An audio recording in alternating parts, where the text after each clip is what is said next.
لے سکتا اس مسجد کا.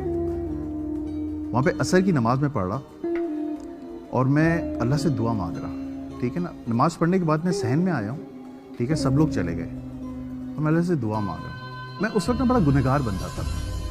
میں جب بھی کوئی گناہ کرتا تھا نا, رات کو گھر جاتا, 2 رکعت نماز پڑھتا تھا, اللہ سے دعا مانگتا تھا, یا اللہ میں ہوں نہیں ایسا, مجھے بچا, مجھے بچا. کرتے کرتے کرتے پھر ایک وقت آیا, میں عصر کی نماز پڑھنے کے باہر آ کے دعا مانگ رہا تھا صحن میں, اور صحن بہت بڑا ہے اس کا, سب لوگ جا چکے ہیں. میں دعا مانگ رہا ہوں, فرام نو ویئر ایک یوں ہاتھ آتا ہے میرے ایسے, سیریسلی میرے رونگٹے کھڑے ہو جاتے ہیں جب میں واقعہ سنا رہا ہوں. میں پیچھے مڑ کے دیکھتا ہوں, سیریسلی ابھی تک کچھ بھی نہیں ہے. ابھی آپ جب اینڈ سنیں گے نا تو آپ واقعی میں بولیں گے کہ یہ ہے نماز کی طاقت. جب میں نے پیچھے مڑ کے دیکھا تو ایک شخص کہتا ہے, جو میں نے جی السلام علیکم, کہتے جو تو مانگ رہا ہے نا تجھے زندگی بھر نہیں ملے گا. اچھا میں سمجھا ہوتے ہیں نا بہت سے لوگ بنجن بیچنے کے پیسوں کے چکر میں بات کرتے ہیں. میں نے کہا آپ کو کیا چاہیے؟ کہتا یہ بتا تجھے کیا چاہیے. میں سمجھا نہیں آپ کہنا کیا چاہ رہے ہیں. کہہ رہے بیٹا جو ابھی تو آیا ہے دنیا کی محبت میں نماز پڑھنے, جس دن تو خدا کی محبت میں نماز پڑھنے آئے گا نا, تیرے ہاتھ اٹھانے سے پہلے تیری دعا قبول ہوگی. میں نے کہا میں نہیں سمجھ پا رہا. کہہ رہے کام کر, تو پھر سے وضو کر, پھر سے عصر کی نماز پڑھ, اور اللہ سے کہہ کہ اللہ تعالیٰ میں تیری محبت میں پڑھ رہا ہوں نماز, مجھے جو میں دعا مانگ رہا ہوں وہ میری دعا قبول کر لو. وہ بڑی خطرناک دعا تھی میری, کووڈ تھا, 1 سال کے لیے سب کچھ بند ہو گیا تھا. کہ اگر تیری دعا قبول ہو جاتی نا تو پھر تجھے پیچھے مڑ کے نہیں دیکھنا, جو تیری پیچھے والی لائف ہے مت دیکھنا اس کو. اور میں اس شخص کو یوں دیکھ رہا ہوں. میں نے کہا میں دعا کمپلیٹ کر لوں. کہتا ہاں کر. جگن یہ شخص یہاں بیٹھا ہوا ہے اور میں نے صرف درود شریف پڑھا, اللہم صلی علی محمد وعلی آل محمد, اور میں نے یوں ہاتھ پھیرے اور میں نے پیچھے مڑ کے دیکھا بندہ غائب. صحن بہت بڑا ہے, سامنے مؤذن صاحب کھڑے ہوئے تھے. میں مؤذن صاحب کے پاس گیا, میں نے مؤذن صاحب جو شخص میں ابھی جس شخص سے بات کر رہا تھا وہ کدھر ہے؟ وہ کہتے ہیں کہ بیٹا میں یہی دیکھ رہا ہوں تو باتیں کس سے کر رہا تھا. یا اللہ, میرے رونگٹے کھڑے ہو رہے. کہہ رہے میں یہی دیکھ رہا ہوں تو باتیں کس سے کر رہا تھا. میں نے مذاق نہ کریں, صحیح بتائیں. کہتے ہیں ایک کام کرو, امام صاحب سے جا کے ملو. جگن میں امام صاحب کے پاس گیا ہوں, میں نے امام صاحب کو پورا واقعہ سنایا اور انہوں نے کہا بیٹا جو اس نے کہا ہے نا وہ کر, اور پیچھے مڑ کے نہ دیکھنا. پھر جب امام صاحب نے یہ کہا نا پیچھے مڑ کے نہ دیکھنا, میں نے اسی وقت ان کو روکا. میں نے 1 منٹ, اس شخص نے بھی یہی بات کی تھی جو آپ کہہ رہے ہیں, مجھے بتائیں یہ ماجرا کیا ہے. کہہ رہے بیٹا کسی سے ذکر مت کرنا اس بات کا, اللہ نے تجھے چن لیا ہے.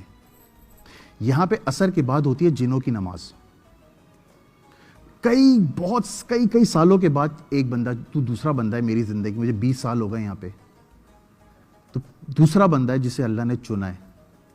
جو کہا ہے اسے وہ کر لے. آپ یقین کرو میں واپس گیا ہوں, میں نے وضو کیا ہے, میں نے اللہ سے کہا اللہ واقعی میں اگر ہے تو, کیونکہ میں انسان ہوں نا, دل میں تو سوالات آتے ہیں, یہ تو ہیومن نیچر ہے. تو میں تیری محبت میں پڑھ رہا ہوں نماز, اگر جس مقصد کے لیے میں آیا ہوں اگر یہ قبول ہو جاتا ہے میں پھر پیچھے مڑ کے نہیں دیکھوں گا.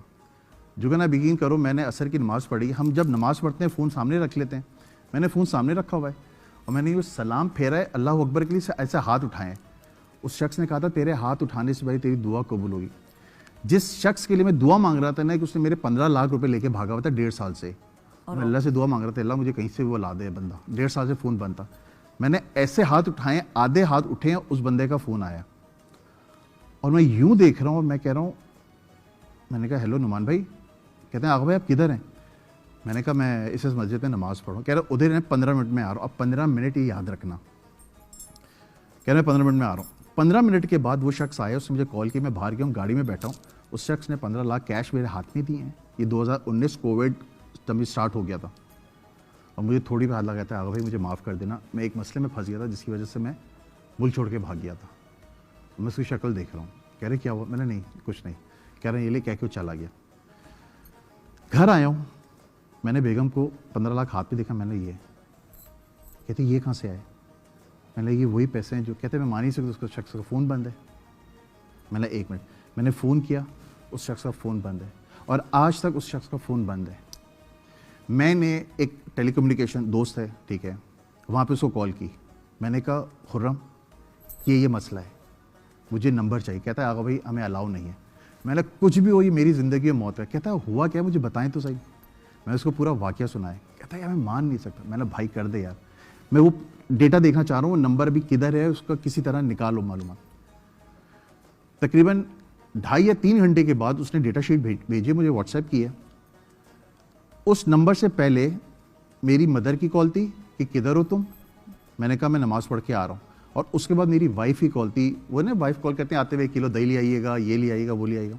بیچ میں جو 15 منٹ کی کنورزیشن تھی نا, جو کال آنا یہ سب, وہ نہیں تھا سسٹم میں. وہ 15 منٹ جو میری لائف میں جو بھی کچھ ہوا ہے وہ سب چیزیں مٹ چکی ہیں.